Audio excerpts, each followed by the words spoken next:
Sauron attempted to invade Lothlorien, Mirkwood, and the Lonely Mountain in The Lord of the Rings, but we hardly hear anything about it. So, what happened?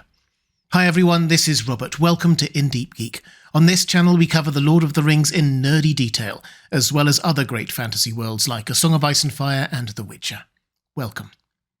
This is the latest in a series of videos breaking down the action of the War of the Ring. Last time, we looked at probably the largest battle in that war, the Battle of the Pelennor Fields. Tolkien focuses a lot on that battle for obvious reasons, but while that was happening, other battles were going on in other places in Middle-earth that we care about. In fact, there were at least 7 major battles that took place off-camera in Lothlorien, Mirkwood, the Lonely Mountain and Rohan that we hear almost nothing about. So let's right that wrong now and explain what happened. But first, the context. Sauron had been holding his forces back for a while, just one exploratory skirmish in Osgiliath, then focusing in on the ring, sending out the Nazgul to lead the hunt. The outcome of that was that Sauron knew that the ring was abroad, in Rivendell, and now the wise would decide what to do with it. Then, on the 6th of March, 3019, Aragorn showed himself to Sauron through the Orthanc Stone. He convinced Sauron that he was coming for him, and Sauron assumed that he had the ring. So Sauron, always wanting to be on the front foot, acted swiftly. 4 days later, on the 10th of March, which became known as the Dawnless Day, he launched his forces against Minas Tirith.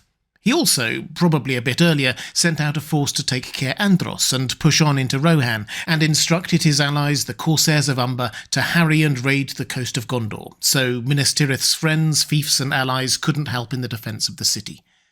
Of course, Minas Tirith had more allies than just Rohan and its southern fiefs.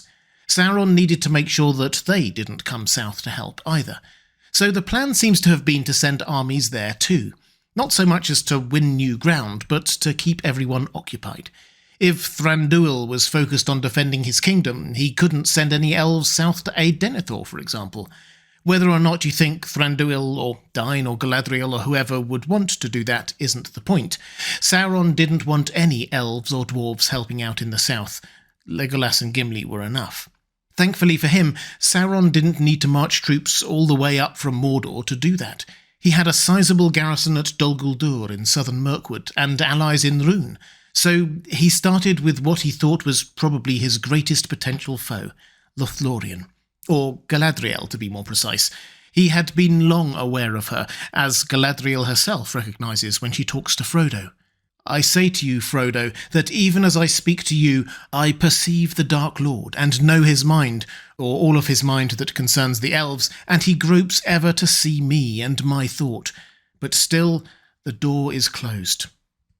Sauron gropes ever to see her, probably because he strongly suspects that she has one of the 3 rings of power that Celebrimbor forged alone in the Second Age. He still eagerly wanted those rings, and recognised that they were very powerful tools in the right hands. Indeed, Galadriel makes it clear to Frodo that it is through the power of her ring that she shields and protects her people in Lothlorien. Tolkien's famously soft magic system doesn't go into details about exactly how that works, and how it interacts with elves fighting against attacking forces of evil, but in the appendices to The Lord of the Rings, Tolkien summarised it as 3 times Lorien had been assailed from Dol Guldur, but besides the valour of the elven people of that land, the power that dwelt there was too great for any to overcome, unless Sauron had come there himself. So the attacks on Lothlorien were probably doomed to fail because of the power of Galadriel's ring, unless Sauron himself turned up, but we're getting ahead of ourselves. As I said earlier, this doesn't seem to have been an invasion attempt by Sauron so much as a tactic to keep the elves and dwarves out of the war in the south. The first attack came on the 11th of March, that's the day after the Dawnless Day, when the Witch King's army marched out of Mordor towards Minas Tirith. The main bulk of the attacking force each time came from Dol Guldur, though seemingly with some support from the Orcs of Moria. The trees around the edges of Lothlorien suffered much fire damage, but this first battle was a convincing win for the elves. Some orcs, retreating from that battle, then reformed to head further south into eastern Rohan, the Wold. We don't know exact force sizes, but again this doesn't seem to have been a serious invasion attempt, so much as an attempt to stop the Rohirrim from coming to Gondor's aid. They had just resisted one attack from Saruman, and now they had another incursion to worry about. Sure enough, word does reach the riders while they are already en route to Gondor. We read this. As they rode, rumour came of war in the north. Lone men riding wild brought word of foes assailing their east borders, of orc hosts marching in the wold of Rohan. Ride on, cried Eomer. Too late now to turn aside. The fens of Entwash must guard our flank. Haste now we need. Ride on. This was a wise decision, as it turns out, though it must have seemed like a huge gamble at the time. How many orcs were there? How many Rohirrim lives would be lost while they rode to aid an ally? The day was saved, though, by Treebeard, with his Ents and Huorns. He says later that, and I've edited this down quite a bit as I'm rather more hasty in speech than Treebeard, to be sure the Ents have played their part. There was a great inrush of those vermin of orcs, and they came over the river and down from the north, and these same foul creatures were more than surprised to meet us out on the wold, for they had not heard of us before, though that might be said also of better folk. And not many will remember us, for not many escaped us alive, and the river had most of those. But it was well for you, for if they had not met us, then the king of the grassland would not have ridden far, and if he had, there would have been no home to return to. So the Ents defended Rohan again, unasked for. Many orcs were pushed into the rushing river, more were killed by the Ents, and some escaped, presumably back to Dol Guldur. Treebeard isn't one for bragging, so I think we can accept his account that, but for his intervention, Theoden's forces would have been waylaid, or much of Rohan laid waste in his absence. 2 days after that, the Battle of Dale began. You may remember that a couple of years earlier, Sauron had sent an emissary to Erebor seeking news of the One Ring. He left without any news, and leaving some thinly veiled threats. We don't often talk about the lands to the east of Erebor, but they were largely under the thrall of Sauron, and they had been long threatening the burgeoning kingdom under the mountain and their human allies in Dale. The appendices pick up the story. At the same time as the great armies besieged Minas Tirith, a host of the allies of Sauron that had long threatened the borders of King Brand crossed the river Carnan, and Brand was driven back to Dale.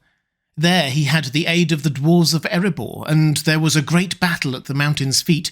It lasted 3 days, but in the end both King Brand and King Dain Ironfoot were slain, and the Easterlings had the victory.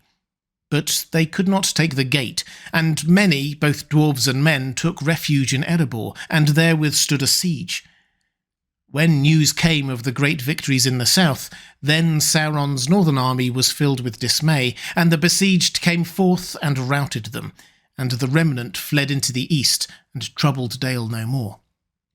So this was an initial victory for Sauron's forces. The kings of men and dwarves were both killed, and the survivors were forced back into the Lonely Mountain to prepare for a siege.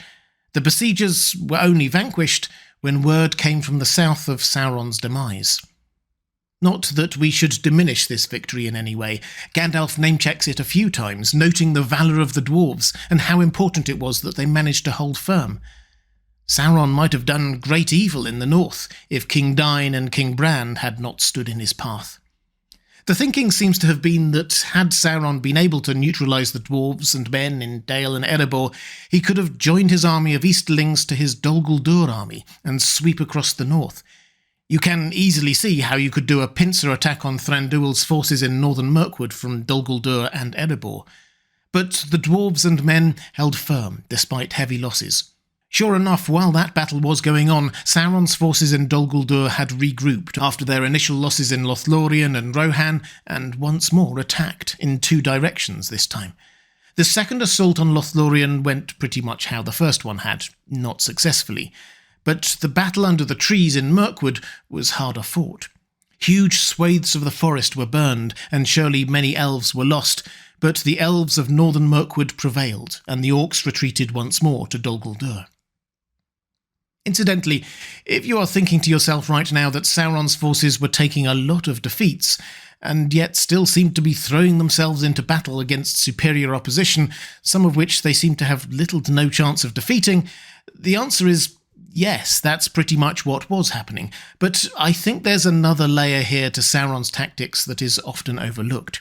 Yes, he's trying to keep the elves and dwarves occupied so they can't help Gondor, and no, he doesn't really hold his troops' lives in much regard at all, so is happy to throw them into losing battles if it suits him.